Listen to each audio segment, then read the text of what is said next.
धनु का आदर्श विद्या मंदिर ऑनलाइन क्लास में आप सभी का स्वागत है। आज हम कक्षा 7 की हिंदी विषय के पाठ 3 का अध्ययन करेंगे। पाठ का नाम है हिमालय की बेटियां। इस पाठ के लेखक हैं नागार्जुन। इस पाठ पढ़ने से पहले हम कुछ इसके बारे में जानें। अब कि इस पाठ में हिमालय से निकलने वाली नदियों के बारे में बताया है कि हिमालय की शिराओं से निकलकर सागर तक पहुँचने के मध्य का रूप सागर तक पहुँचने के मध्य कई रूप धारण कर लेती है कि नदियाँ हिमालय से निकलकर सागर तक पहुँचने के मध्य कई रूप धारण कर लेती है। नदियों को महास्वरूप तो माना ही गया है, लेकिन लेखक नागार्जुन ने उन्हें बेटियों, प्रेयसी वह बहन के रूप में भी देखा है और सिंधु और ब्रह्मपुत्र की विशेषता इसमें बताई है। अब हम पाठ शुरू करते हैं कि अभी तक मैंने उन्हें दूर से देखा था। बड़ी गंभीर, शांत, अपने आप में खोई हुई लगती थी। संभ्रांत महिला की भांति वे प्रतीत होती थी। तब लेखक कह रहा है कि इन नदियों को मैंने दूर से देखा था और जो वे नदियाँ गंभीर, शांत और अपने आप में खोई हुई मुझे लगती थी। और संभ्रांत महिला मतलब अच्छे कुल की महिला की भांति, या कुलीन महिला भी कह सकते हैं, या अच्छे कुल की महिला की भांति वे प्रतीत वे मुझे दिखाई देती थी। उनके प्रति मेरे दिल में आदर और श्रद्धा के भाव थे। और लेखक कह रहा है कि नदियों के प्रति मेरे मन में श्रद्धा और आदर के भाव थे। माँ और दादी, मौसी और मामी की गोद की तरह उनकी धारा में डुबकियाँ लगाया करता। लेखक कह रहा है कि मैं इन नदियों की धाराओं में वैसे ही डुबकियाँ लगाता था जैसे कि माँ और दादी, मामी और मौसी की गोद में खेला करता था। और परंतु इस बार जब मैं हिमालय के कंधे पर चढ़ा तो वे कुछ और रूप में सामने थी। मैं हैरान था कि यह दुबली पतली गंगा, यही यमुना, यही सतलुज समतल मैदानों में उतर कर विशाल कैसे हो जाती है और इनका उछलना कूदना। कवि लेखक कह रहा है कि मैं इस बार जब मैं हिमालय पर चढ़ा, हिमालय कंधे मतलब मुकुट पर, हिमालय के कंधों पर चढ़ा तो वे कुछ और रूप में मुझे सामने दिखाई दे रही थी। कि मैं हैरान था कि मैं इनको देखकर हैरान था कि दुबली पतली गंगा और यमुना और सतलुज नदियाँ ये यहाँ पर दुबली पतली दिखाई दे रही है और विशाल और समतल मैदानों में जाकर ये विशाल कैसे हो जाती है। और इनका उछलना और कूदना और खिलखिलाकर लगातार हंसते जाना, इनकी यह भावभंगी, इनका यह उल्लास कहाँ गायब हो जाता है मैदान में जाकर। लेखक कह रहा है कि जब ये हिमालय के पर उछल कूद करती है और खिलखिलाकर लगातार हंसती रहती है तो इनकी यह भावभंगी का अर्थ है इनका हाव भाव और इनका यह उल्लास कहाँ गायब हो जाता है जब ये मैदानों में लगातार बहती है। तो किसी लड़की को जब मैं देखता हूँ और किसी कली पर जब मेरा ध्यान अटक जाता है तब भी इतना कौतूहल और विस्मय नहीं होता जितना कि इन बेटियों की बाल लीला को देखकर। लेखक कह रहा है कि जब मैं किसी लड़की को देखता हूँ और जब किसी कली का अर्थ है कि जब फूल विकसित होने से पहले वह उसका कली का रूप होता है। तो उस कली के बारे में कह रहा है कि कली पर जब मेरा ध्यान अटक जाता है तो मुझे इतना मुझे कौतूहल का अर्थ है जानने की जिज्ञासा और आश्चर्य नहीं होता है, जितना कि इन बेटियों से मतलब आया है कि नदियों से, कि इन नदियों की बाल लीला को देखकर मुझे से जानने की जिज्ञासा और आश्चर्य होता है। अब आगे चलते हैं। कहाँ ये भागी जा रही है, वह कौन लक्ष्य है जिसने इन्हें बेचैन कर रखा है। लेखक कह रहा है कि ये नदियाँ कहाँ दौड़ी जा रही है और इनका लक्ष्य क्या है, कौन है इसका लक्ष्य, और इन्हें कौन बेचैन कर रहा है। अपने महान पिता का विराट प्रेम पाकर भी इनका हृदय अतृप्त है। लेखक कह रहा है कि इनका महान पिता हिमालय के लिए आया ये, कि अपने महान पिता का विराट का अर्थ है अत्यधिक प्रेम पाकर भी इनका हृदय तृप्त नहीं हुआ है। वह कह रहा है कि वह कौन होगा इनकी प्यास मिटा सकेगा। बर्फ़ की वह कौन है जो इनकी प्यास को मिटा सकेगा, क्योंकि कि महान पिता का अत्यधिक प्रेम पाकर भी ये इनका हृदय तृप्त नहीं हुआ है और ये दौड़ी जा रही है। बर्फ़ जली नंगी पहाड़ियाँ, छोटे छोटे पौधों से भरी घाटियाँ, बंधुर आदित्यकाएँ, सरबज उपत्यकाएँ, ऐसा है इनका लीला निकेतन। कि कवि कह रहा है कि बर्फ़ जली नंगी पहाड़ियाँ, कि बर्फ़ फैली हुई, बर्फ़ से ढकी हुई ये नंगी पहाड़ियाँ मतलब पेड़ पौधे इसमें नहीं है, केवल बर्फ़ से ढकी हुई है। और छोटे छोटे पौधों से भरी घाटियाँ, बंधुर आदित्यकाएँ, कि बंधुर का मतलब है मुकुट है, मुकुट के लिए आया है। मुकुट पहाड़ के ऊपर की समतल भूमि, कि मुकुट है पहाड़ के ऊपर की समतल भूमि, और समतल भूमि आदित्यकाय का अर्थ है पहाड़ के ऊपर की समतल भूमि है, वो इनका क्या है, मुकुट है। सरबज उपत्यकाएँ, कि सरबज उपत्यकाएँ का मतलब पहाड़ के पास की भूमि, तराई या घाटी। और सरबज का मतलब है यहाँ आया है कि हरा भरा। सरबज का मतलब आया है हरा भरा, हरी भरी जो पहाड़ के पास की भूमि है, या हम घाटी भी कह सकते हैं, उसको हम तराई भी कह सकते हैं। ऐसा है इनका लीला करने का मतलब, जो लीला करती है, दौड़ती है, उछल कूद करती है, ये इनका निकेतन करते हैं घर है।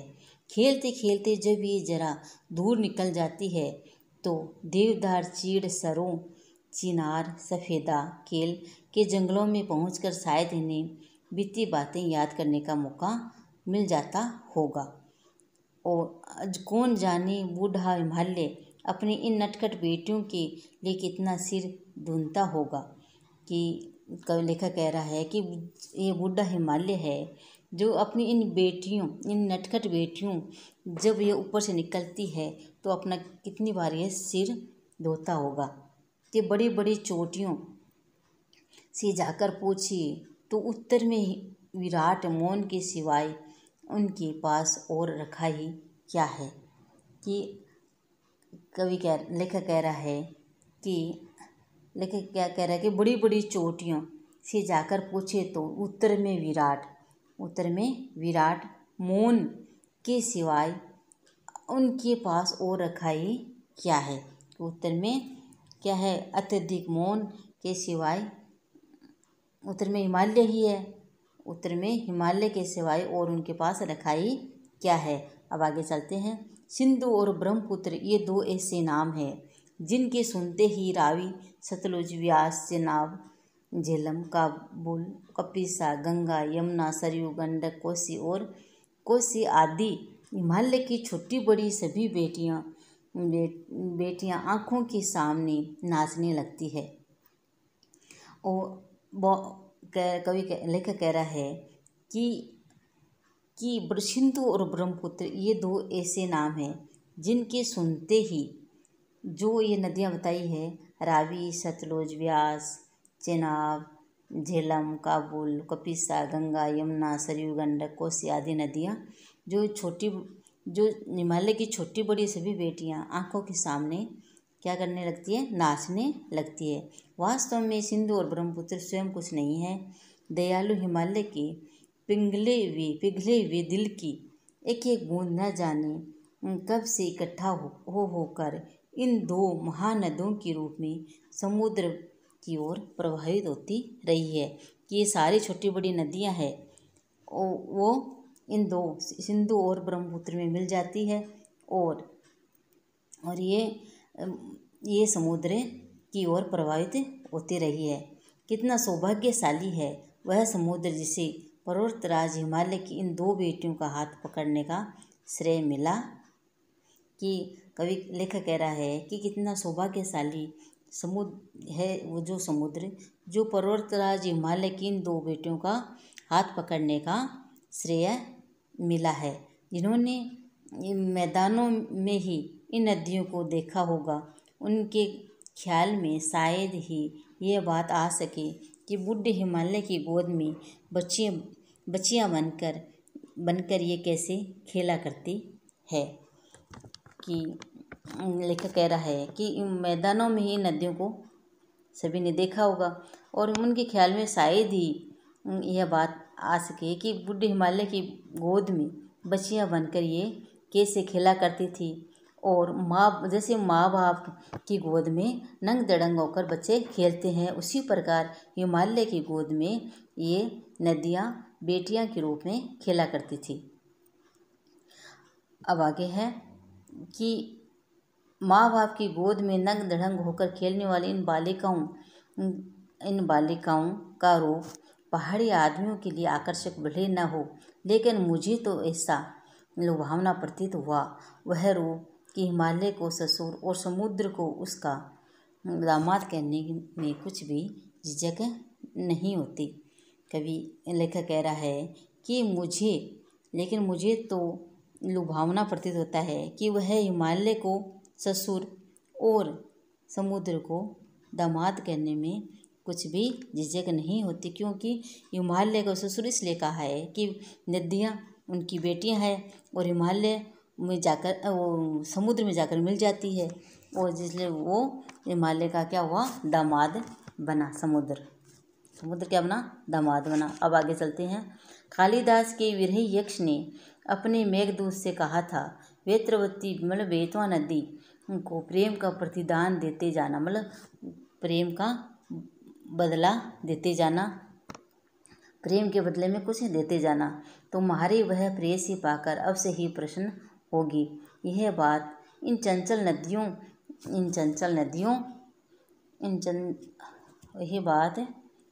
नदियों को देखकर मुझे अचानक याद आ गई और सोचा कि शायद उस महाकवि को भी नदियों का सचेतन रूप पसंद था।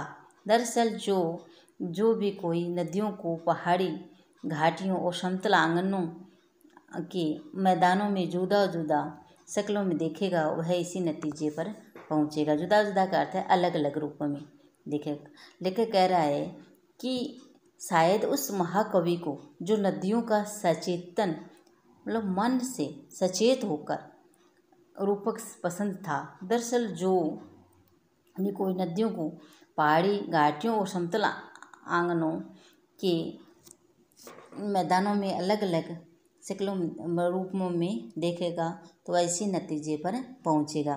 काका कालेलकर ने नदियों को लोक माता कहा है। काका कालेलकर ने नदियों को लोक माता कहा है, किंतु माँ बनने से पहले यदि हम इन्हें बेटियों के रूप में देख लें तो क्या हर्ज है। और थोड़ा आगे चलिए, इन्हीं में अगर हम प्रेयसी की भावना करें तो कैसा रहेगा। ममता का एक और भी धागा है जिसे हम इनके साथ जोड़। बहन का स्थान कितने कवियों ने इन नदियों को दिया है। एक दिन मेरी भी ऐसी भावना हुई थी, जो थोलिंग तिब्बत की बात है। मन उछट गया था, तबीयत ढीली थी और सतलज के किनारे जाकर बैठ गया दोपहर का समय था। पैर लटका दिए पानी में और थोड़ी ही देर में उस प्रगतिशील जल ने असर डाला और तन मन ताज़ा हो गया। जोर लगा में गुनगुनाने। लेखक कह रहा है कि एक दिन मेरी भी ऐसी भावना हुई थी, जो मेरा मन उचट गया और मैं थोलिंग की बात बता रहा है जो तिब्बत में है। और मेरा मन उचट गया और मेरी तबीयत ढीली हो गई थी और मैं दोपहर का समय था और मैं सतलज के किनारे बैठ गया और थोड़ी ही देर में और उसमें पैर लटका दिए, पानी में पैर लटका दिए और थोड़ी देर में मेरे मन और तन दोनों ताज़ा हो गए और मैं गुनगुनाने लगा। तो जय हो सतलज बहन तुम्हारी, लीला अचरज बहन तुम्हारी, हुआ मुदित मन हटा खुमारी, जाओ मैं तुम पर बलिहारी। लेखक कह रहा है, कवि या लेखक कह रहा है कि जय हो बहन, जो जय हो सतलज बहन तुम्हारी, कि हे सतलज नदी बहन के रूप में तुम्हारी जय हो। लीला तुम्हारी आश्चर्ययुक्त है और वह मन मुदित मन हठा कुमारी, जो मन में जो तन और मन दोनों प्रसन्न हो गया और जो ढिल्ली तबीयत थी वो सही हो गई। तो इसके लिए मैं क्या हूँ, न्योछावर हूँ। बलिहारी माने निछावर होना। कि तुम बेटी है बाप हिमालय, कि हिमालय तुम्हारा पिता है और तुम इसकी बेटी हो। चिंतित पर चुपचाप हिमालय, और पर हिमालय क्या है, चिंतायुक्त है। प्रकृति नटी के चित्रित पट पर अनुपम अद्भुत छाप हिमालय, जय हो सतलज बहन तुम्हारी। की लेखक कह रहा है कि हिमालय की प्राकृतिक छट्टा पर तुम्हारे नटी के रूप में चित्रित पट है और ये अद्भुत छाप हिमालय पर तुम्हारी है, अनुपम और अद्भुत छाप हिमालय पर है। जय हो बहन सतलज, जय हो सतलज बहन तुम्हारी। और आज इतना ही, और प्रश्न उत्तर अगले वीडियो में करेंगे। धन्यवाद।